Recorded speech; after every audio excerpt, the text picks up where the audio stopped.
What we're trying to do to keep our inclination to the ground is not keep our chest down over the ball, it's keep your right side down over the ball. When you take your setup, I want you to slide your right hand down where it's just past the grip on the club and hold it out in front of you like this, where the butt of the club's about even with the golf ball. Let's make a backswing where your hands like to get to about hip high. And then from this position, I want you to get down to the golf ball, So I like one or two of those drills, grab a feel of what that feels like, and then we're gonna hit with that same sensation. Feeling like my right side, like what do I feel when I'm doing this? My hips and weight are still forward. I feel a right side oblique crunch. Like my knee is about even with the golf ball, and my hip and my shoulder are pointed down towards it. My chest feels like it's out towards the target, right? That's the feel. Let's hit one with that. And there's a very solid iron shot. If you're like a lot of people that I coach, you really struggle with standing up too much during the downswing through the ball. You don't hit the ball as solid as you like. You're not as consistent day to day. Just don't hit the ball as straight and far as you know you can. I'm gonna show you in today's video how to fix that, one of my all-time favorite drills. Okay, when we're talking about staying down and covering the ball, the important concept here to understand is what we call inclination to the ground, which is just a fancy way to say keeping our body the same distance to the ground throughout the golf swing, especially on the way down and through, would be the way that would make consistent, solid contact the easiest and most repeatable. So when we look at a good golfer, if we draw a line up my back line here at setup, we would see that, especially during the downswing, their body stays the same distance to the ground, or even gets slightly closer to the ground on the way down and through the golf ball. And that enables them to hit it consistently solid. Now, if you're like a lot of players that I work with, during the downswing, we look something like this. If we draw a line on my head and a line up my back here, we know that during the downswing, we're getting too tall. We're standing up too much at impact, and that causes us a lot of issues. And the reason that causes us a lot of issues is the distance of my body away from the ground dictates my release pattern. Okay, and how well I am able to get to a good impact position. If my body is a certain distance from the ground at setup, and I get farther from the ground at impact, and I stand up and stall, the only way for me to get to the golf ball, to reach it, is to prematurely straighten my right arm and my right wrist. Now that enables me to get down to the ball, but if I put my opposite hand on, what's the problem there?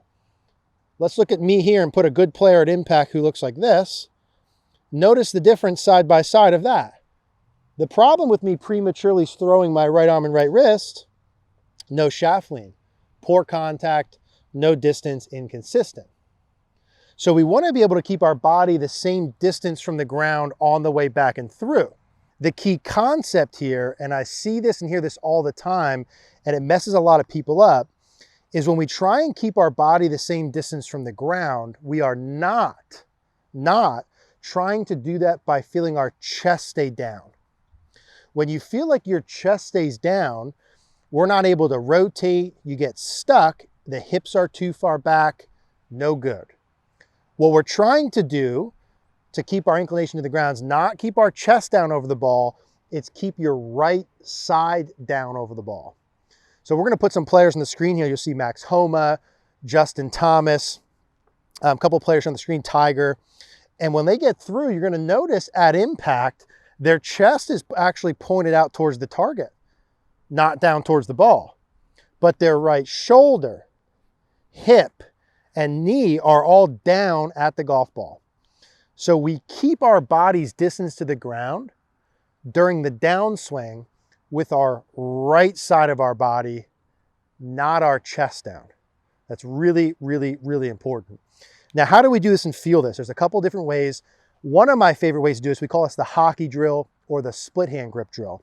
When you take your setup, I want you to slide your right hand down where it's just past the grip on the club and hold it out in front of you like this, where the butt of the club is about even with the golf ball. Let's make a backswing where your hands like to get to about hip high. And then from this position, I want you to get down to the golf ball, to the golf ball. So normal setup like this, slide the right hand down the grip, hold it right in front of you, back up to about hip high, and then take that and get that down to the golf ball. And the beautiful thing about this drill is that it really helps you feel that trail side working down. The reason it works, if I bring it up in front of me, as soon as I take my setup and I slide my right hand down the grip, notice where the club head is relative to the golf ball. It's up about an inch or two. And what that means then is as I swing, assuming I stay about the same height on the way back, I've got to actually lower some on the way down. Now, do you have to actually lower some? We'll show some examples on the screen with the line on their head. Some really good ball strikers do, in fact, lower some. That enables them to keep their trail arm and trail wrist bent and hit it very solid. The opposite of standing up and throwing those angles. So lowering would be totally fine. But in reality, even if we stay the same height on the way down, that would be good. We just can't stand up too much. Why can't we stand up too much? Because then our body's too far from the ball and we have to early throw our right arm and right wrist. Why is that bad? Because we're gonna get inconsistent contact, no shaft lean, no solid contact. So what I want you to do when you're practicing is split hand grip, hand down the end of the grip here, left hand even with the ball, back to about hip high, get to the golf ball. You should feel a big right oblique crunch here, okay? The right shoulder feeling closer to the right hip. Same thing, back and through. Now, as I'm doing this as a drill and stopping at impact, but in reality, as I do this, I'd be working through the ball like those players. Once they get through the ball, you'll see them on the screen, their right shoulder, right rib cage, hip, and knee are the things pointed down to the ball. That's what keeps them in their inclination to the ground, not chest down, not chest down. So I like one or two of those drills, grab a feel of what that feels like, and then we're gonna hit with that same sensation. Feeling like my right side, like what do I feel when I'm doing this? My hips and weight are still forward. I feel a right side oblique crunch. I feel like my knee is about even with the golf ball and my hip and my shoulder are pointed down towards it. My chest feels like it's out towards the target, right? That's the feel. So I'm gonna get that feel. I'm going to hit one. Right side works down and through. Let's hit one with that. And there's a very solid iron shot. Now, when you're doing this, like I mentioned, the bad version, okay, the bad version is us standing up, straightening our right arm and wrist.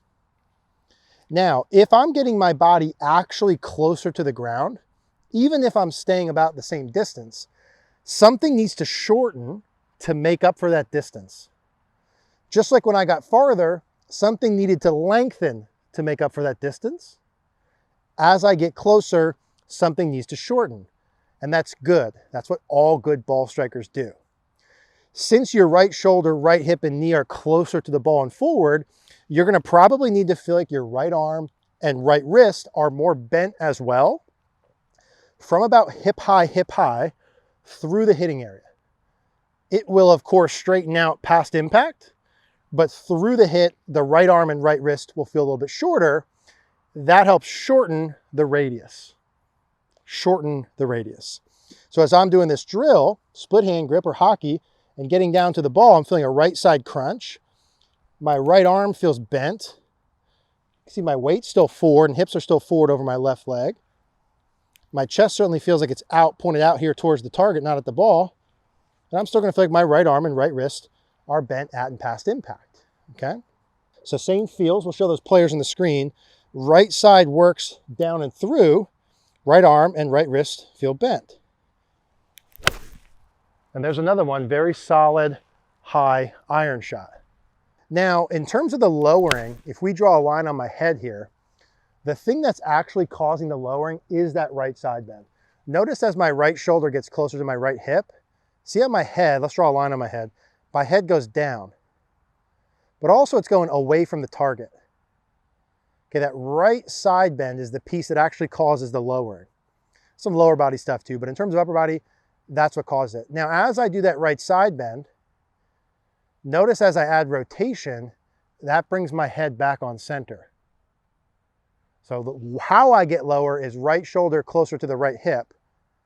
As I rotate, brings it back forward. So it's that right side down and through.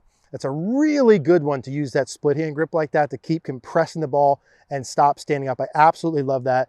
We'll put a card on the screen for a similar style video. If you want a plan like this or drills you can do for your game, check out cogornogolf.com. Would love to work with you there. Any questions, always leave a comment. If you click that gray thumbs up button, subscribe if you haven't, maybe send this to a friend. That all helps. Appreciate you guys watching.